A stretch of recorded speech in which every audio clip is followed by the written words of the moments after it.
तो क्या चलना है इस पे, point on the equatorial line. Equatorial line meaning क्या हो जाएगा कि ये ए और बी जो होगा एक ही एक्सिस पर होंगे और जो पॉइंट कहाँ निकालना है, पॉइंट पी पर निकालना है, मतलब ये जो हो जाएगा वाई एक्सिस पर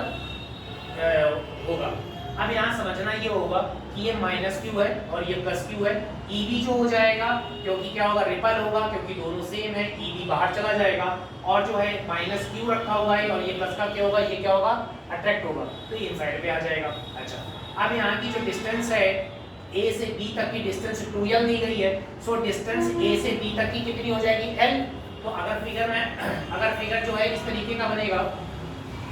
कि इसकी लेंथ हो जाएगी ए से ओ तक की, ए से ओ तक की लेंथ हो जाएगी l, और अपर साइड की लेंथ परपेंडिकुलर दिया हुआ है मेरा x, और फाइंड आउट करना है क्या आपको, ये,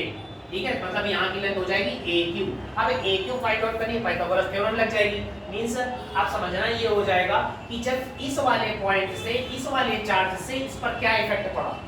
हाँ समझ रहे हो, तो कहीं ना कहीं इसके बीच की जो डिस्टेंस है,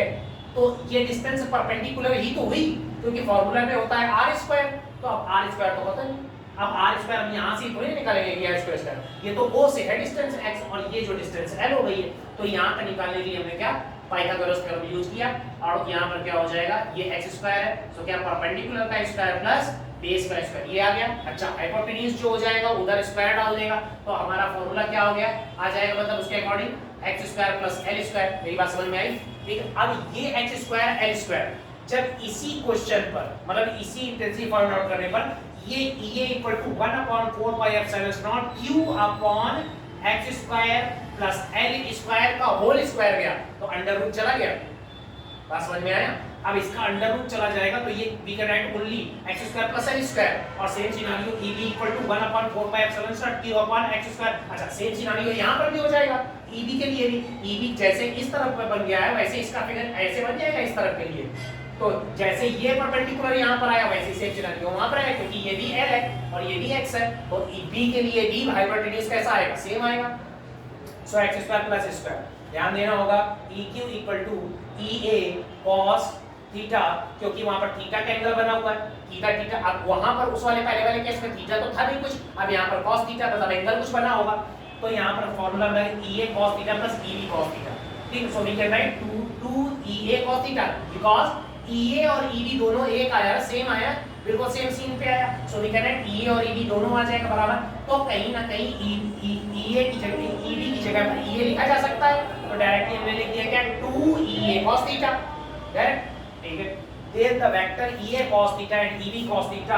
are acting along the same direction, ठीक है। So directly अगर हम इसमें पूरा ओवरऑल सॉल्व करेंगे, तो दोनों की वैल्यू, इन दोनों की वैल्यू जब इसमें हम लोग पुट कर देंगे, so we can write 2/4 pi epsilon naught q upon x² plus l², और बचा हमारा यहाँ पर क्या, l/x² plus l² का हाफ का मीनिंग क्या हो गया, आधा,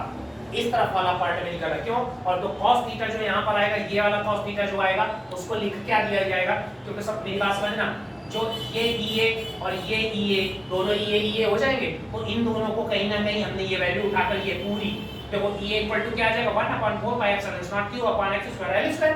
ये E2 का मल्टीप्लाई हो गया उसी में, so we can write 2 upon मतलब 1 into 2, तो 2/4 पाई एप्सिलॉन नॉट, हां, और q, तो ये q आ गया। अब cos थीटा की वैल्यू कितनी आ गई पूरी cos थीटा इक्वल टू क्या, l upon x² plus square power half. अब देखो इसकी पावर हाफ है, इसकी पावर क्या है 1 है, हां, सॉल्व करोगे तो क्या होगा, एलसीएम लेने पर 3.2 आ जाएगा, बात समझ में। तो जब इनकी और इनकी दोनों की सॉल्व करेंगे तब जो है ये बाहर आ जाएगा, तो फिर वही देखो प्रॉपर्टी बन गई क्या, 2QL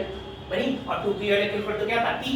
पहले वाले में बताया ही था, तो यहाँ पर क्या हो जाएगा 2QL इक्वल टू P, तो हमारा फार्मूला क्या बन जाएगा, P upon x² l² upon q, ये हमारा जो आ जाएगा q, ठीक है, EQ। अब EQ पर जब उसकी वैल्यू में हम रीराइट कर सकते हैं, उसको और सॉल्व करने पर अगर डालेंगे, तो क्या direction of the E along the QE parallel BA opposite to AB, अगर AB के अपोजिट डायरेक्शन पर आ रहा है तो कैसा हो जाएगा, माइनस आ जाएगा कि नहीं आ जाएगा अपोजिट डायरेक्शन में, तो उसको इस फॉर्मेट पे भी लिखा जा सकता है। और अगर जैसे पीछे वाले में बताया था 2L की वैल्यू जो होगी लेस देन अगर x होगी, तो क्या आ जाएगी, ये आ जाएगी। इक्वेशन पे ये न्यूमेरिकल क्वेश्चन के लिए इंपॉर्टेंट हो जाता है कि अगर वैल्यू देखने पर हम जज करते थे कि ये वाला फार्मूला लगाना है कि ये वाला फार्मूला लगाना है, तो इसमें कंप्लीट हो जाएगा। तो ये डायरेक्टली कह सकता हूं कि E को डायरेक्टली ट्रांसफर होगा 1/x³। अब इक्वेशन फर्स्ट जो पहले वाले में कराई थी एक्सियल वाले में, और इक्वेशन नंबर 2 जो कि मुझको ये मिली हुई है, इन दोनों को अगर मर्ज करते हैं तो क्या बोल सकते हैं, E axial upon E equatorial equal to 2। Clear?